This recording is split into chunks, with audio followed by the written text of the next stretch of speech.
شعبان المعظم کا مہینہ اور عنقریب وہ رات آنے والی ہے جس کو ہم شب برات کہتے ہیں، جس کے متعلق قرآن پاک میں بھی ذکر ہے۔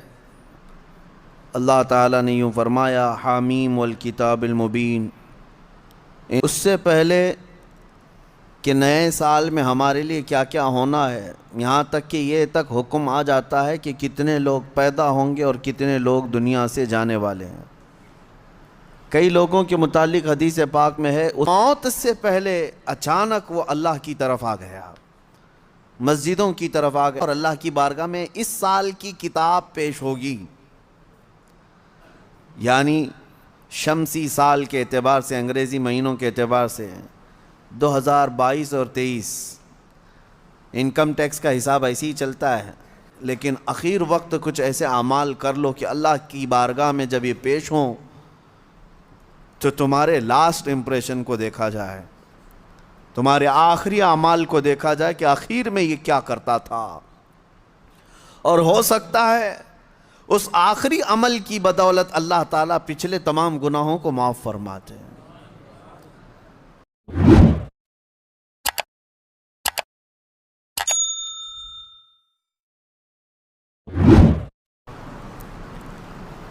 برادران ملت اسلامی، السلام علیکم ورحمۃ اللہ وبرکاتہ۔ الحمد للہ وکفا وسلام علی حبیبہ المصطفیٰ، اما بعد فاعوذ باللہ من الشیطان الرجیم، بسم اللہ الرحمن الرحیم۔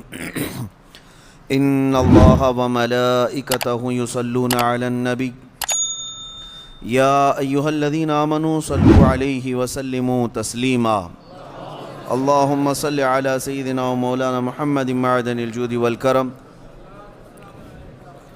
وآلہ واصحابہ الکرام وابنہ الکریم وبارک وسلم صلاة دائمة سرمدا ابدا۔ عزیزان گرام وقار، شعبان المعظم کا مہینہ اور عنقریب وہ رات آنے والی ہے جس کو ہم شب برات کہتے ہیں، جس کے متعلق قرآن پاک میں بھی ذکر ہے۔ اللہ تعالیٰ نے یوں فرمایا، حامیم والکتاب المبین، انا انزلناہ فی لیلۃ مبارکۃ انا کنا منذرین فیہا یفرق کل امر حکیم۔ بعض مفسرین نے فرمایا کہ اس آیت کا تعلق اس 15ویں شعبان کی رات سے ہے۔ بہرحال اتنی بات تو سارے لوگوں کو پتہ ہوگی کہ اب ہمارے زندگی کا ایک باب 14ویں شعبان کو بند ہو جائے گا اور 15ویں شعبان کو ہمارے نئے سال کے تمام معاملات کا دروازہ پھر سے کھولا جائے گا۔ یعنی اس رات کو اللہ تعالیٰ فرشتوں پر تمام معاملات کا حکم نازل فرماتا ہے کہ فلاں بندے کے ساتھ سال بھر میں کیا کیا ہونا ہے۔ اس سے پہلے کہ نئے سال میں ہمارے لیے کیا کیا ہونا ہے، یہاں تک کہ یہ تک حکم آ جاتا ہے کہ کتنے لوگ پیدا ہوں گے اور کتنے لوگ دنیا سے جانے والے ہیں۔ کئی لوگوں کے متعلق حدیث پاک میں ہے، اس رات ان کا فیصلہ ہو چکا ہوگا کہ اب یہ دنیا سے جانے والا ہے، لیکن وہ بندہ اپنی شادی کی تیاریوں میں مصروف ہوگا، کسی کے موت کا پروانہ جاری ہو چکا ہے لیکن وہ اپنے گھر بنانے میں مصروف ہوگا، وہ اپنے کاروبار کے ترقیاتی کاموں میں مصروف ہوگا، اسے اندازہ تک نہیں ہوگا کہ اس کا فرمان نکل چکا ہے۔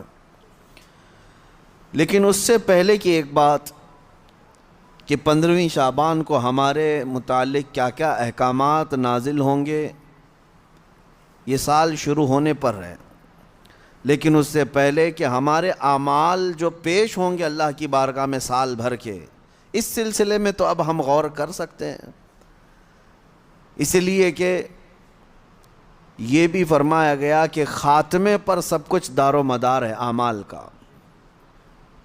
جو آپ لوگ سنتے ہیں نا، first impression is the best impression, لیکن یہاں پر اس کے برعکس ہے، last impression is the best impression. زندگی کے آخری وقت جو اعمال ہیں انہی کا اعتبار ہوگا. تمہارے زندگی کا دروازہ بند ہونے سے چند ثانیے پہلے جو تم کر رہے تھے اس کا اعتبار ہوگا. اسی لیے فرمایا گیا، میرے آقا صلی اللہ تعالیٰ علیہ وسلم نے ارشاد فرمایا، اللہ تعالیٰ نے کسی کو جنتی لکھا ہے، کسی کو جہنمی، لیکن ہوتا یہ ہے کہ ایک بندہ نیک کام کر رہا ہے زندگی بھر، اچھے اعمال کرتا رہتا ہے، لیکن اس کے متعلق لکھا گیا کہ یہ جہنم میں جانے والا ہے. ہوتا کیسے ہے؟ فرمایا گیا موت کے آنے سے چند دنوں پہلے یا چند لمحوں پہلے وہ ایسے گندے کاموں میں مصروف ہو جاتا ہے جو جہنم کی طرف لے جاتے ہیں. انہی کاموں میں اس کی موت ہوتی ہے اور خاتمے پر ہی سب کچھ دار و مدار ہے، پھر اسے دوزخ کی طرف لے جایا جاتا ہے. اور کسی کے متعلق اللہ تعالیٰ نے جنتی لکھا ہے جبکہ اس کے کام برے تھے، زندگی میں عجب عجب کام کیا کرتا تھا. یہ کیسے؟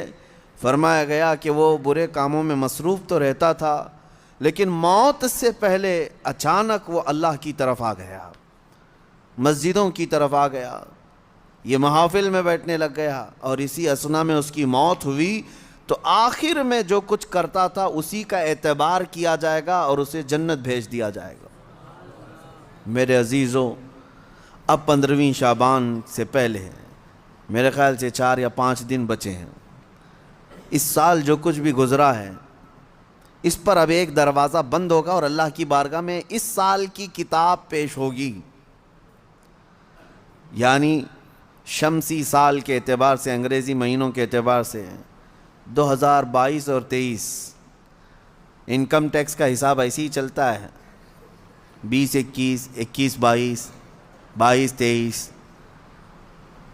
اس طرح سے آپ کا 22 اور 23 کا حساب 4 دن کے بعد اللہ کریم کی بارگاہ میں جانے والا ہے.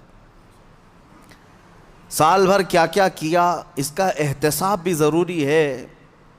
اگر خود سے کیلکولیٹ کرو گے تو فیوچر تمہارا، مستقبل اچھا ہو سکتا ہے.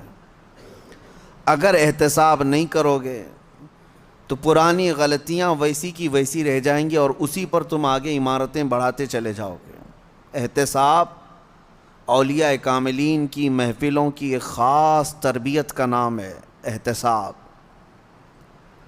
یعنی آپ آگے کے اینٹ رکھنے سے پہلے پیچھے ایک بار دیکھ لو کہ مجھ سے خطائیں کہاں کہاں ہوئی ہیں، غلطیاں کن کن باتوں پر ہوئی ہیں، اور اسی کو کہتے ہیں احتساب. یہ 4 دن جو آپ کے پاس بچے ہیں اس احتساب کے لیے بہت عمدہ ہیں.